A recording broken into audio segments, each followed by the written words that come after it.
నేను గుడ్లవల్లేరు ఇంజనీరింగ్ కాలేజ్లో చదువుతున్నాను. ఐటీ డిపార్ట్మెంట్ స్టూడెంట్ని. అందరూ ఫేక్ అంటున్నారేంటి బ్రో? ఇక్కడ ఉంది మేము హాస్టలర్. నేను ఏం జరుగుతుందో నాకు తెలుసు ఇక్కడ. అంటే నాకంటే మా అందరికీ తెలుసు ఇక్కడ ఏం జరుగుతుంది. అందరూ వాళ్ళ డాడీ పొలిటీషియన్ అయితే, పెద్ద ఉన్నోళ్ళు అయితే ఇంకా ఏమి అంత చేసినా మా డాడీ చూసుకుంటారు అంటుంది. అదంతా ఎట్లా అవుతుంది బ్రో? ఆ విజయ్ అన్న వాళ్ళ బాయ్ ఫ్రెండ్ మీద తోస్తున్నారు ఫైనల్గా అంతా.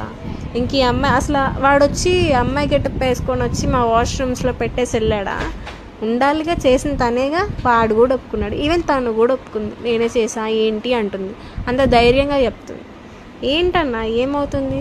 బయటంతా ఫేక్ అంటారేంటి? ఇక్కడ ఉంటుంది మేము, బయట నుంచి చూసేది వాళ్ళకేం తెలుసు? భయపడుతున్నారంటే భయపడుతున్నాం, ఫేక్ అని తెలిసి భయపడుతున్నావా? మేమంతా పిచ్చోళ్ళమా ఇక్కడ ఉన్న వాళ్ళంతా? 30 కెమెరాస్ ఉన్నాయి, పైగా 300 + 365 వీడియోస్ లీక్ అయ్యాయి. ఇంకా 800 వీడియోస్ వరకు ఉన్నాయంట బయట. షేర్ అయినవి మాత్రం 365.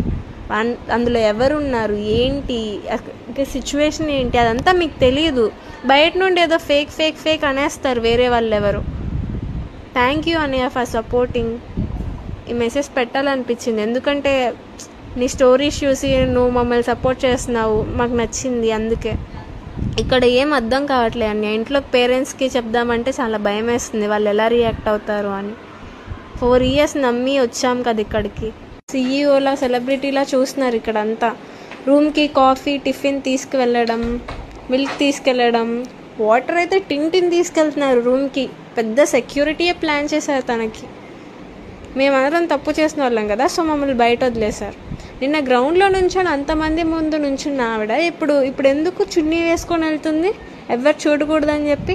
What's the reason behind that? నిన్న పోలీసులు ఏమో మా దగ్గర గ్రౌండ్లో ఏమో అతను చేసిన తప్పే, మాకు ప్రూఫ్స్ ఉన్నాయి, మేము ఇన్వెస్టిగేషన్ చేస్తామన్నారు.